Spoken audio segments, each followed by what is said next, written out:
Assalamualaikum warahmatullahi wabarakatuh, teman-teman peternak sepengaritan. Kembali lagi bersama kami di Family Farm bersama channel Peternak Kampung Official. Hari ini kami akan ajak teman-teman semua untuk ikut dengan kami ke Bank Pakan Mini ya, Bank Pakan Mini peternakan kami. Kenapa dibilang Bank Pakan Mini ya? Karena luasnya itu paling nggak sampai satu rantai teman-teman. Paling ya setengah rantai lah. Untuk yang sudah ditanam ini sekitar 150 dapur. Nah, kenapa kita tanam ini walaupun lahannya kecil? Sekalian kita sobor rumah teman-teman. Ini rumah memang belum ditempati kan, karena kan apa ya, aku sendiri kan belum berkeluarga gitu kan, belum nikah. Nanti kalau nempati rumah sendiri bisa bahaya teman-teman. Tahulah sendiri namanya anak muda ya kan. Walaupun di situ kuat imannya, kalau ada sedikit goyangan nanti ya bisa kebablasan, bahaya ya kan teman-teman. Jadi biar sering-sering sobor rumah, bukan cuma sekedar bersih-bersih halaman, tapi kita bisa ngambil hasilnya untuk di peternakan kita. Makanya kita tanam rumput odot. Nah, sekalian di sini tuh sebagai media belajar teman-teman. Karena aku nih basicnya bukan petani, bukan peternak juga. Jadi basicnya itu sekolahnya ya, dibilang basic, sekolahnya itu mekanik. Jadi memang berblas dari nol teman-teman. Untuk membangun peternakan tuh dari nol, ya belajarnya ya dari YouTube teman-teman yang lain. Ya alhamdulillah sekarang udah berjalan tahun keempat, bisa berhasil. Oke teman-teman, ikuti terus keseruan aku nanti kayak mana ya cara nanam-nanamnya ini. Nah, pokoknya jangan di skip ya teman-teman. Mungkin ada yang baru belajar nanti kan biar tahu. Oke, kita langsung masuk ya ke tutorial. Nah teman-teman, di sini udah ada medianya ya, media tanamnya, udah ada ini bibit rumput odotnya, dan juga kita hanya menyediakan cangkul untuk yang ini mau bongkar ini kan. Kemarin ini masih proses belajar, gagal ini karena yang terkena hujan selama hampir 2 minggu. Jadi nggak ada panas itu di daerahku tuh, 2 minggu nggak ada panas. Jadi ya inilah yang tumbuh-tumbuh gini, zat asamnya tinggi dia kawan, karena kena hujan dia kering-kering gini. Ini karena zat asamnya tinggi. Jadi ada sebagian yang mati juga, ada sebagian yang udah kita sisip juga. Ini kita kasih ya, yang udah kita sisip ada sekitar 2 hari. Nah ini kawan ya teman-teman, di depan kalian ini ini ada yang udah kita sisip 2 hari kemarin. Ini alhamdulillah kan hidup dia, karena curah hujannya rendah, paling sehari cuma sekali atau 2 hari sekali lah. Nah jadi terkena apa ya, sinar mataharinya cukup. Ini juga, ini banyak ini ya teman-teman, yang kemarin gagal udah kita sisip. Ini udah hidup semua dia ya. Ini tanaman sekitar ada 2 hari. Kalau yang ini hampir udah sebulan ini teman-teman, yang kena hujan selama 2 minggu itu gagal dia karena zat asamnya itu terlalu tinggi. Di sana juga banyak yang mati. Nah nanti kita ajak teman-teman untuk belajar lah cara nanam rumput odot itu kayak mana. Sebenarnya mudah lah. Oke teman-teman, kita masuk ke prosesnya ya. Ada beberapa cara, nanti kita kasih tahu satu-satu. Nah di depan kalian ini udah ada media tanamnya ya, kita udah gali. Jadi kalau proses penanaman model aku, nah kan ada dia yang modelnya dia dibuat paret dulu, dibuat paret panjang, baru nanti bibitnya itu ditidurkan begini. Ada yang prosesnya ditidurkan begini sampai ya sekitar 5 lah biasanya. Nah begini contoh aja ya. Ada yang ditidurkan begini, baru dikuruk, nanti dia mungkin ya sekitar segini. Ada juga yang modelnya agak serong begini juga ada. Nah jadi banyak metode penanamannya nih. Yang penting kalau odot nggak boleh berdiri gini ya teman-teman ini. Nah adapun kalau yang ini berdiri, kemarin dia tuh nanamnya aku begini nih. Nah karena 2 minggu dia kena hujan, tanahnya gembur, dia jadi jalan dia. Nah jadi tegang dia gini dia. Ya udahlah, karena ini kan udah tumbuh jadi nggak masalah. Untuk teman-teman yang baru belajar, itu cara nanamnya jangan tegak lah pokoknya, tapi harus sedikit nyerong. Boleh tidur, boleh nyerong. Kalau aku ini praktekan yang pakai cara tidur ya teman-teman ya. Pakai cara serong. Nah yang begini ya, ini terlalu dalam tadi nih. Nah kita beginikan aja. Nah ini 1, kita pakai mata 5 kita teman-teman. 2, sini 3, sini 4. Lalu untuk yang tengah kita kasih juga 5. Nah boleh begini ya. Nah lalu kita kuruk, usahakan diberi ini ya, diberi ruang untuk bernapas dia.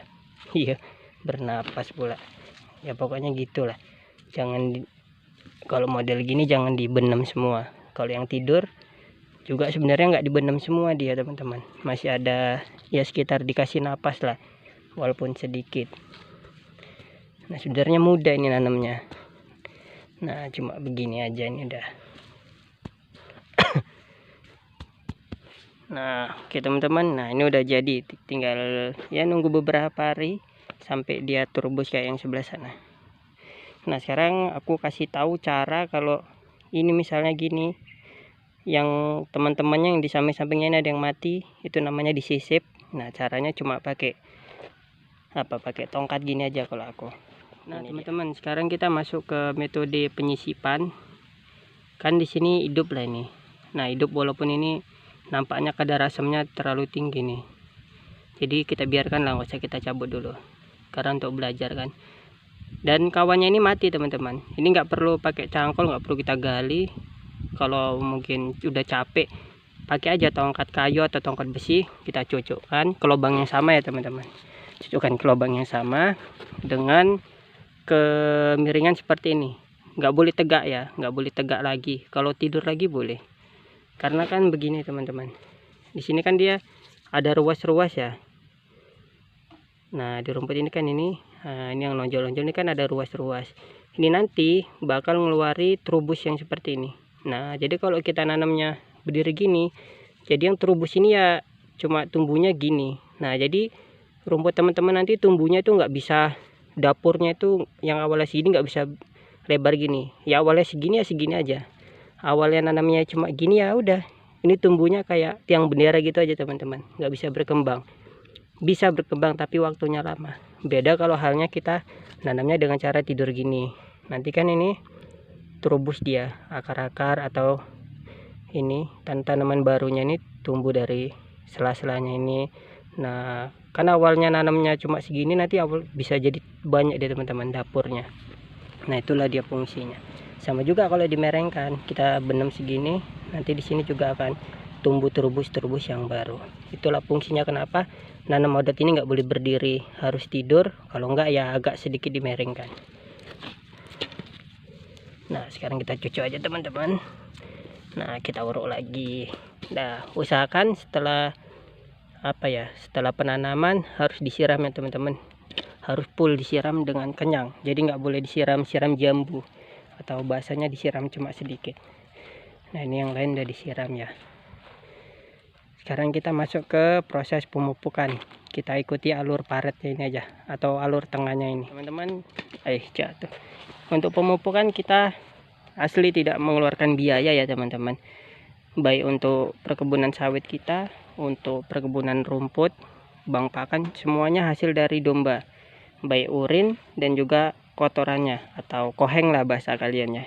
Jadi kita manfaatkan semuanya untuk ya pemupukan di tanaman kita lah, baik kelapa sawit, sayur-sayuran seperti cabai, dan juga ini untuk bang pakan rumput kita, dan juga itu ubi, daun ubi, kita semuanya total kita pupuk pakai hasil dari kandang biar nggak mubazir. Oke teman-teman, kita masuk ke proses pemupukannya. Mungkin nanti kita skip aja ya. Oke teman-teman, kita udah selesai, udah kita sisip, udah kita tanam ulang sebagian, udah kita siram juga, dan udah kita pupuk ya, walaupun cuma segini nih. Ini dia bentuk koheng dari farm kita, dari kandang kita. dia aslinya lebih kering teman-teman kalau cuacanya normal.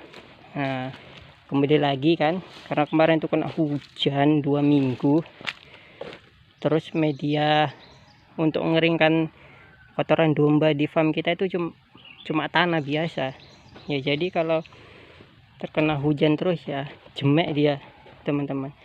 Ya inilah hasilnya. Untuk kekeringan paling ya 30-20% aja teman-teman. Hasilnya ya masih basah, tapi nggak apa-apa. Nah, untuk manfaatkan masih masih paten lah, untuk manfaat untuk pemupukan masih paten. Nah, ini ya teman-teman penampakan dari bank pakan untuk media belajar kita. Nah, karena kan kita memang basicnya bukan peternakan, bukan pertanian. Basic kita sekolah kita pun juga bukan peternakan, bukan pertanian. Memang kita buka peternakan ini memang betul-betul dari nol. Nah, seperti itu teman-teman. Jadi banyaklah kegagalan di dalam dunia peternakan yang selama ini ku buat, yang ku bangun. Tapi alhamdulillah, karena memang niatnya kuat, alhamdulillah bisa berdiri sampai sekarang ini. Nah, ini penampakannya mantap ya teman-teman. Oke teman-teman, kita hari ini udah selesai, udah kita sisip yang mati-mati. Ada juga sebagian yang kita bongkar ya, karena semalam kena hujan selama 2 minggu. Jadi ada yang kering-kering mati karena zat asamnya dia terlalu tinggi. Udah kita siram juga, yang baru kita tanam kita siram. Dan juga ada tanaman lama sebagian kita pupuk yang pakai kotoran kambing tadi.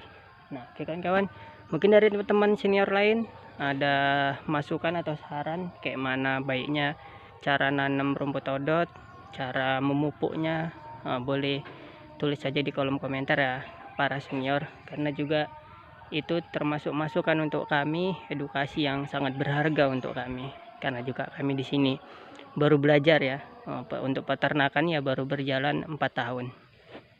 Oke, mungkin itu aja. Mungkin dari pemula-pemula ada yang mau tanya-tanya apa kek, tulis saja di kolom komentar. Oke, sekian dari kami teman-teman peternak kampung bersama Family Farm. Wassalamualaikum warahmatullahi wabarakatuh.